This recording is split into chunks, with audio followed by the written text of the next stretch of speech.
dito. Pero ang problema, ito yung gate nila, obstruction na to sa sa kalsada. Yan, titikitan to na darating to sa sa environmental, no? Tikitan to, tutubusin nila yan.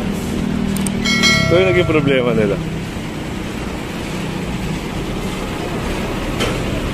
Ayun, lalo napakadelikado yung bakal. So isang hazard dyan, no? Halimbawa, pwede kang ma-slip, pwede kang ma-trip, cause ng aksidente.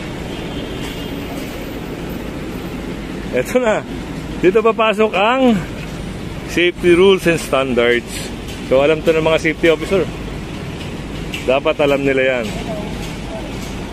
Ay, si sir pala, ay safety. Papasok na na. Oo. Kakadeliver lang kasi ito sir. SO3 sir, SO3. So alam ni sir yan. So papasok naman nila. Going na yung pagpasok namin sir. Alright. Doon na unahan lang namin. So yan, titikin na ho at tutubusin nila yan.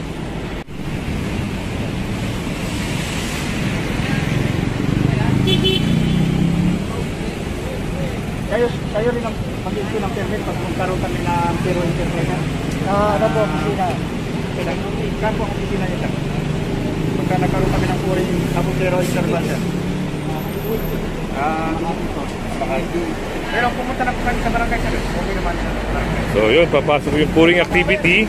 Ang alam natin dyan, coordination sa LGU, at the same time meron din coordination sa MMDA kung sino nakakasama dito. Kasi yung pouring, explain ko lang sa inyo ha, gagamit sila ng kalsada. So hindi makakapenetrate yung concrete pump dito, at the same time yung mixer. So nagkukos ng traffic yon, lalo na pag umaga. Mas maganda gawin yon gabi, pero kailangan nila ng permit. So kuha sila ng permit para doon, no? Bagay, malapit na kayo. Pag nakapag gano'n na kayo, ubuhos na yan sila sir. Kaya in-explain na ni sir ha, in-explain na sa kanila kay sir, no? Yung safety officer nila dito.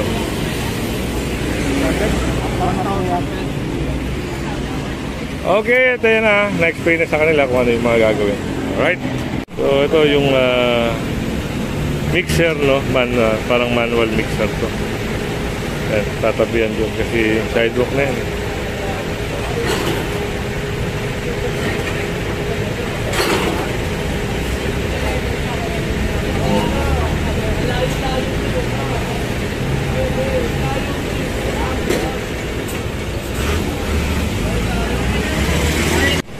So ito, signage, nakaharang sa bangketa. Ito, pinakay.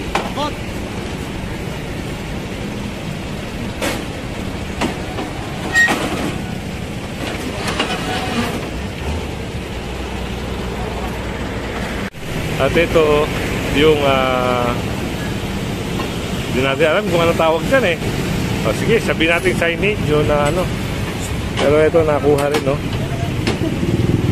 Sa sidewalk doon, banda. Nakalabas sa sidewalk. So dito, ayun, kuwan.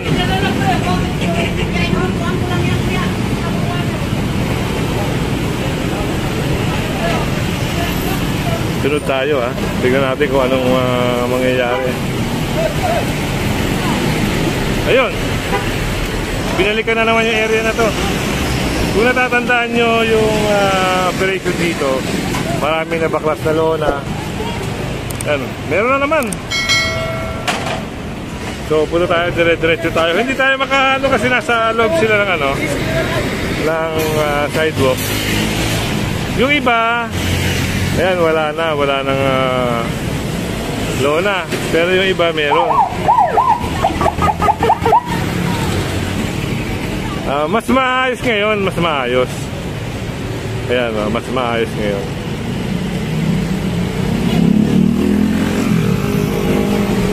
Diba, wala nang masyadong trapal-trapal. So yung mga kahoy-kahoy na lang natira dito. Ayan. Yung mga sobrang kahoy. Pero kung makikita nyo naman, yung mga trapal nila nakaayos na. Hindi katulad nung mga nakaraang operation talaga nakababa.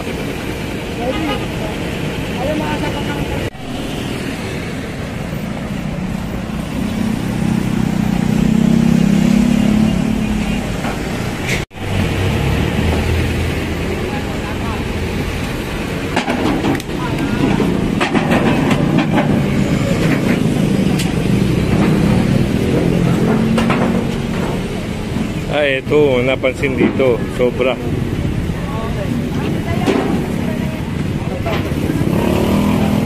mga to. Ito ang delikado, nakakasugat to. Tanggalin yan, patanggalin yan. Napaka-delikado yan. Hoy, cutter, nasaan? Cutter, tanggalin ito. Ito rin, no? Tatanggalin. Disgrasya yung tao dyan.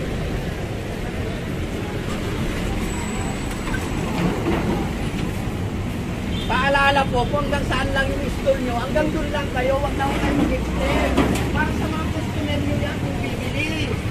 Saan bibili? Saan dadaan yung tao naman? May bumili ng customer nyo, o saan dadaan yung tao?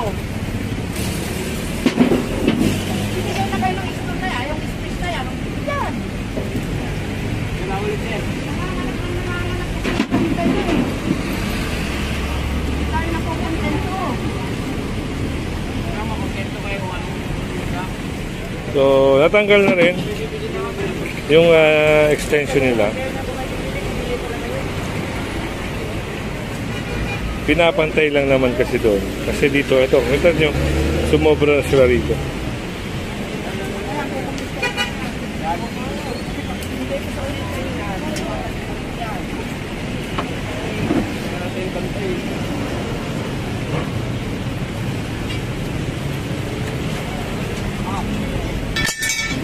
So, yun alas na.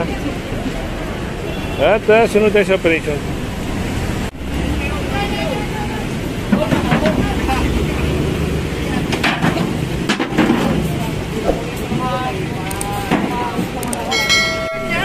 Oh, bumati ka na. Batiin mo na lahat ng mga kapit mo. Bati ko yung mga kakosa ko sa Muntinlupa. Nung nakulong ako. Joke lang.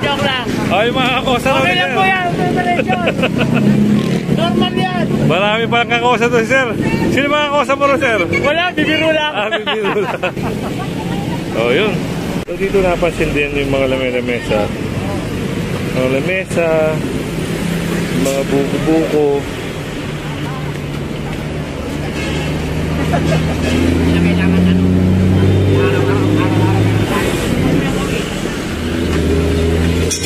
Gawa na yung buwan. Araw-araw na lang tayo. Kunin na. Kabuta tayo dun. Baka merong natowing. Yan na. Sakay na kaya. Ulit-ulit tayo.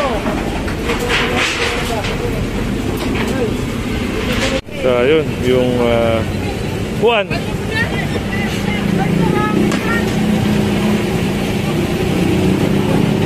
Nakabalandra. Pwede nakita rin. Hoy, tao! So, yung mga case na nasa sidewalk. Ayun. Sinabihan na kasi sila. Oh, yun. Dito kasi nakalagay sa sidewalk. Kaya yun, sinakay na roon sa truck.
din doon, motor.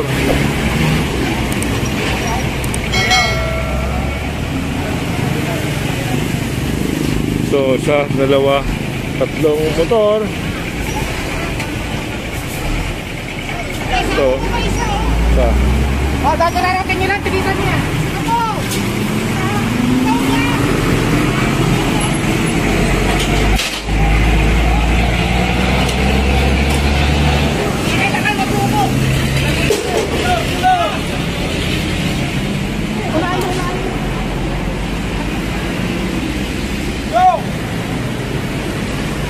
Pwede mo iwan yan, no, sir? Sa kanila. Kasi may helmet ho eh, kaya mas maganda ibalik na lang yung helmet.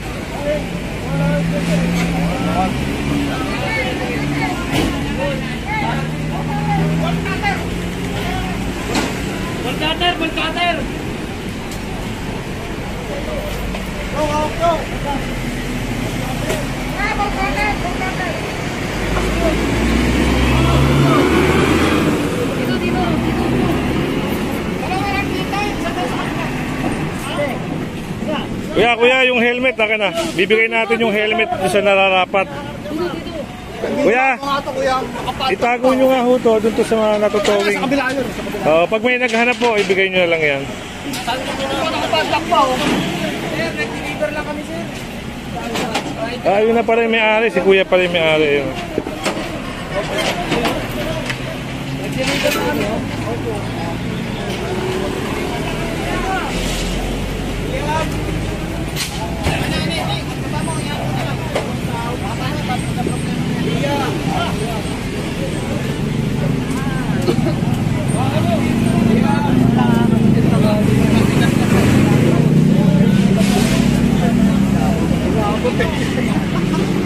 So yun, na bolt cutter pala yung isa.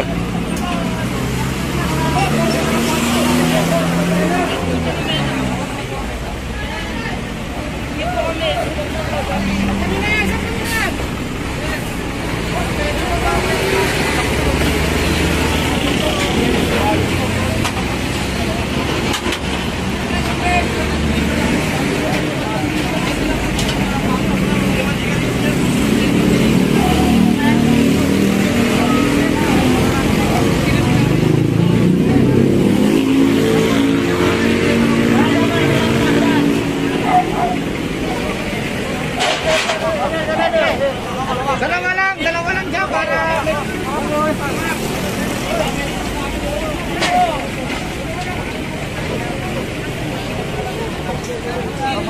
Isa! Sa inyo na isa! Sa inyo na isa! Sa inyo na isa! Isa ka! Sa kapatid! Sa inyo na yan!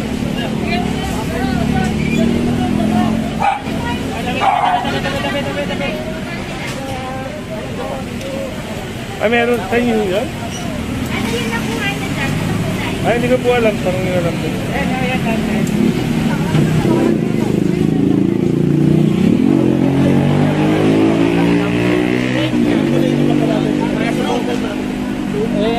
Dalawa na kanila. Saan dinadala yung mga yan? Tumana po. Ha? Tumana po. Kalinina po. Ano yan? Parang ikukuha na nila yung tubusin? Opo. Magkano pa tubos? Pwede po sa office namin. Office na po. So, ayun, nasakay na. Tapos, meron pa doon na isakay. Napuntahan natin to.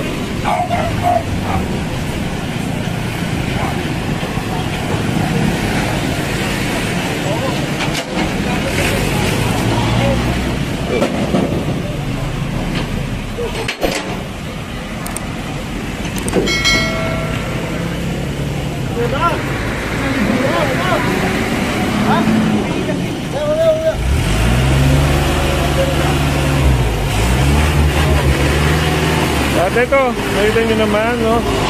Ayan. Pinakay. At ito idadalhin sa Tumana, Marikina. Dito, meron din. Parang, sir, kasama to, sir? Kasama lang. Opo. Dapat kanina pa. Hindi nyo nakita, sir? Hindi nila napansin yung yung operation. Kuya, Po. Ay, hindi po ako. Sila po. Sila po. Demo. Tatagalin mo yan ba? O, tagalin mo yan, pero pupunan ng motor. Kuya, hindi rin naagapan yung motor niya. Saan niyo yan, sir? Sa inyo? Wala, hindi kasi naiwan yung susi eh. Ay, hindi naiwan. Pumasok eh. Papasok na sa amin, may parking na naman dun eh. Nakalimutan na yung pasok. Yun ang problema. Hindi naman yan. Kasi di ba kukunin? Magkano ba yan?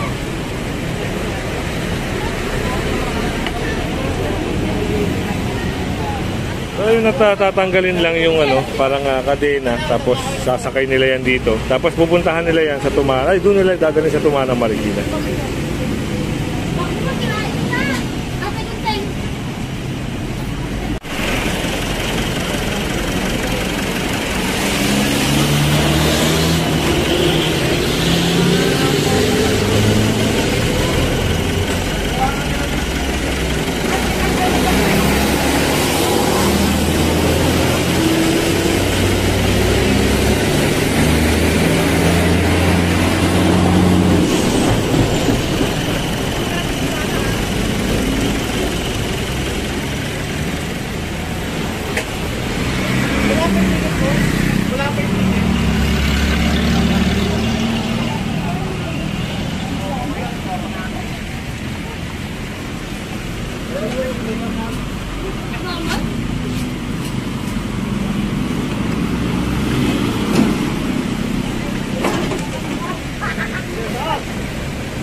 So, ayun, ginagawa na ng ticket dito.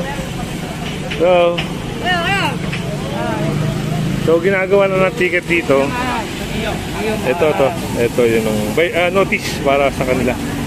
Just in case na tutubusin nila sa Marikina. Ayun, na kay Kuya na. Si Kuya, wala palang lisensya. Naku po, yan sinasabi natin.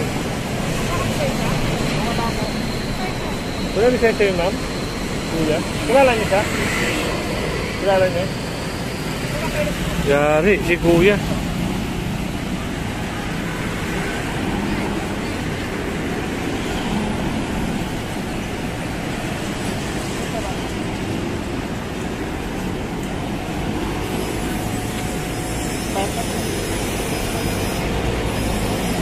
Walang lisensya, sir?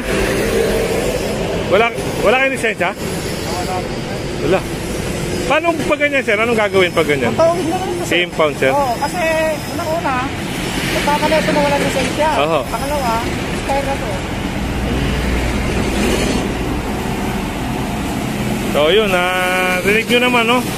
Baka ito ay mataw. So, hintayin natin kung anong mangyayari.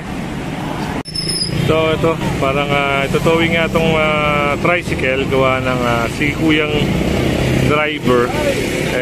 Wala siyang lisensya.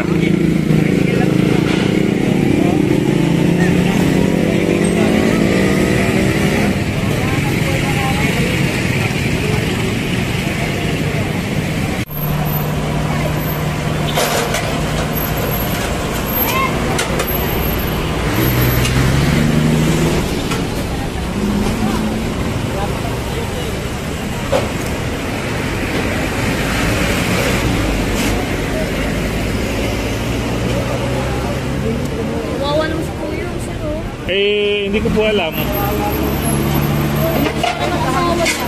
Buntis pa. So, kasi nahuli siya na walang lisensya.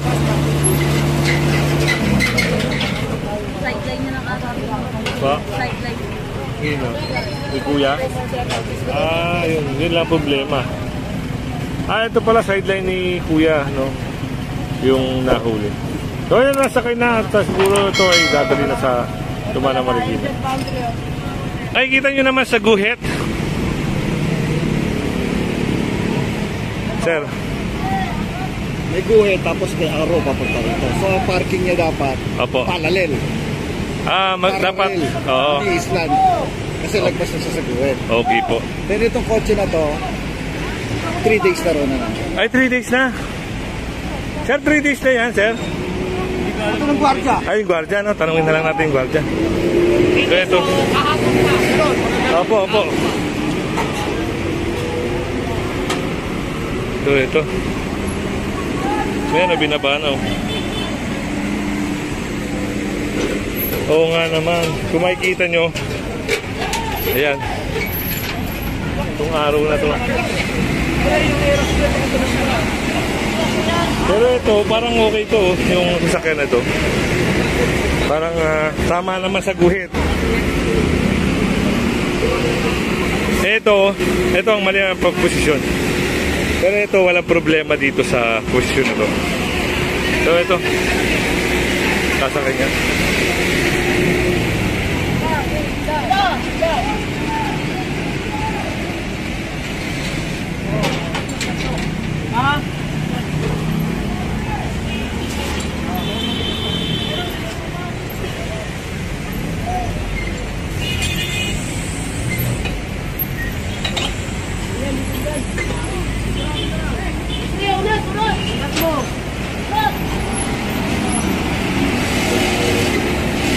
Kalayaan.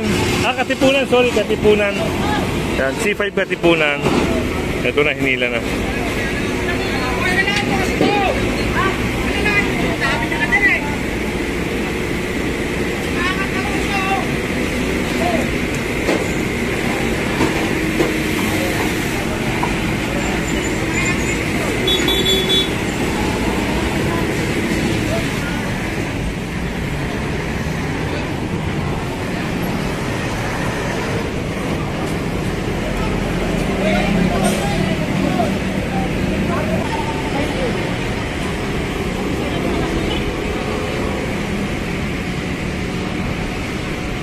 So binaba muna itong isang motor para may saka yung puting sasakyan. Hanggang ngayon wala pa rin may-ari, no? Ang sabi, 3 araw o 2 araw na ito nandito.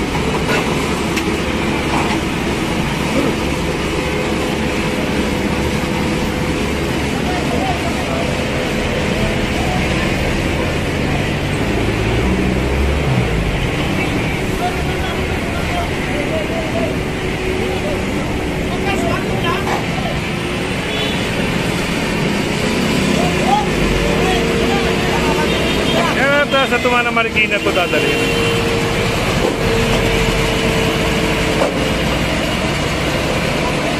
So dito isang taxi rin yung naisa kayo. Yan. Hindi na natin na-cover eh. Kaya ayun na lang. Yan, dadalhin na sa Tumana Marikina.